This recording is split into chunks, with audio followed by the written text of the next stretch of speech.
അപ്പം ഇന്ന് നമ്മളിവിടെ ഉണ്ടാക്കാൻ പോണത് ഇരുമ്പൻ പുളി കൊണ്ടാണ് ജ്യൂസ് ഉണ്ടാക്കാൻ പോണത്. പച്ചമാങ്ങ കൊണ്ട് ജ്യൂസ് ഉണ്ടാക്കി അതേപോലെ തന്നെയാണ്. ഒരു 10 ഇരുമ്പൻ പുളി ഉണ്ട് ഞാനിവിടെ എടുത്തിട്ട്. അതുപോലെ ഒരു കഷ്ണം ഇഞ്ചി, 4 ഏലക്ക, പഞ്ചസാര. ഇത് വെച്ചിട്ട് നല്ലൊരു അടിപൊളി ജ്യൂസ് ഉണ്ടാക്കാം. അപ്പോൾ ഞാൻ മിക്സിൻ്റെ ജാറിലേക്ക് ഇഞ്ചി ചെറിയ പീസുകളായി ഇട്ട് കൊടുത്തിട്ടുണ്ട്. അതുപോലെ ഇരുമ്പൻ പുളി ഒന്ന് പൊളിച്ചു കൊടുത്തിട്ടുണ്ട്. അതെങ്ങനെ ഇട്ടാലും അടിച്ചെടുക്കാൻ സുഖമാണ്, വെറും വെള്ളമായതുകൊണ്ട്. അപ്പം ഞാൻ കുറച്ച് പഞ്ചസാരയും കൂടി ഇട്ട് കൊടുക്കുക.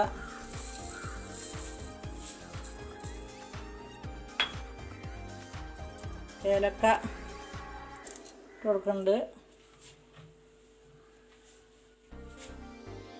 കുറച്ച് വെള്ളം ഒഴിച്ചിട്ട് നമ്മളൊന്ന് അടിച്ചെടുക്കണം. കുറച്ച് വെള്ളം നന്നായിട്ടൊന്ന് അടിച്ചെടുത്തിട്ടുണ്ട്. ഇനി ഇതിലേക്ക് കുറച്ച് ഐസ് ക്യൂബ് ഇട്ട് കൊടുക്കുന്നുണ്ട്. നല്ല തണുപ്പുണ്ടാവട്ടെ, ഏതായാലും നല്ല ചൂടല്ലേ, അപ്പോൾ നന്നായിട്ട് തണുക്കട്ടെ. അപ്പോൾ ഇനി കുറച്ച് വെള്ളം കൂടി വയ്ക്കാം. ഇത്രയും മതി, അല്ലാന്നുണ്ടെങ്കിൽ അടിക്കുമ്പോൾ പോവും.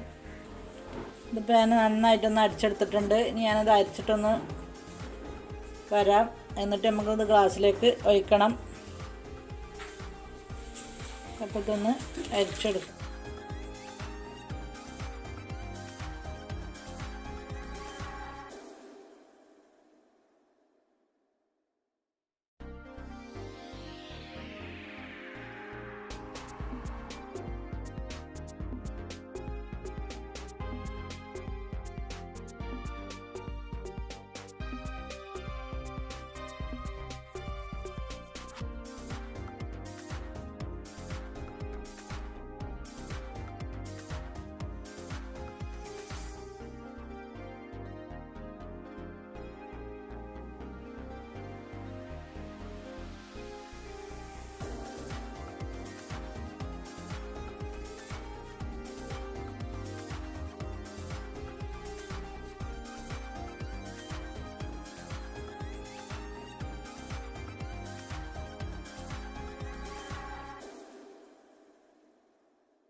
സംഭവം അടിപൊളിയാണ് കേട്ടോ, ഭയങ്കര ടേസ്റ്റാണ്.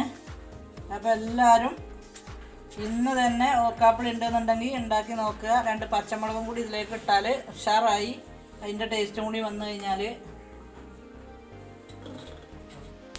സൂപ്പർ ഇരുമ്പൻപുളി ജ്യൂസാണ്.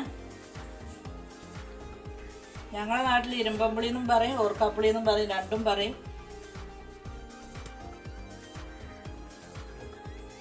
അപ്പോൾ എല്ലാവരും ഇതുപോലെ ജ്യൂസ് ഉണ്ടാക്കി നോക്കുക. ഒരിക്കൽ ഉണ്ടാക്കി നോക്കിയാൽ വീണ്ടും വീണ്ടും എല്ലാവരും ഉണ്ടാക്കും. നമ്മളെ വീട്ടിലോ അടുത്ത വീട്ടിലോ ഒക്കെ ഒരു ഇരുമ്പൻപുളി മരം ഉണ്ടെന്നുണ്ടെങ്കിൽ പെട്ടെന്നൊരു ഗസ്റ്റ് വരുന്ന ടൈമിൽ നമുക്കൊരു വെറൈറ്റി ജ്യൂസ് ഉണ്ടാക്കി ഗസ്റ്റിന് കൊടുക്കുക. അപ്പോൾ എന്നും ഞാൻ പറയുന്ന പോലെ തന്നെ എല്ലാവരും വീഡിയോ ഇഷ്ടമായാൽ ലൈക്ക് ചെയ്യുക, ഇഷ്ടമായില്ലെങ്കിൽ ഡിസ്ലൈക്ക് ചെയ്യുക, സബ്സ്ക്രൈബ് ചെയ്യുക, കമൻറ്റ് ചെയ്യുക, ഷെയർ ചെയ്യുക. ഇതൊന്നും ആരും മറക്കണ്ട. ഇനിയും നമുക്ക് അടുത്തൊരു വീഡിയോയിൽ വീണ്ടും കാണാം.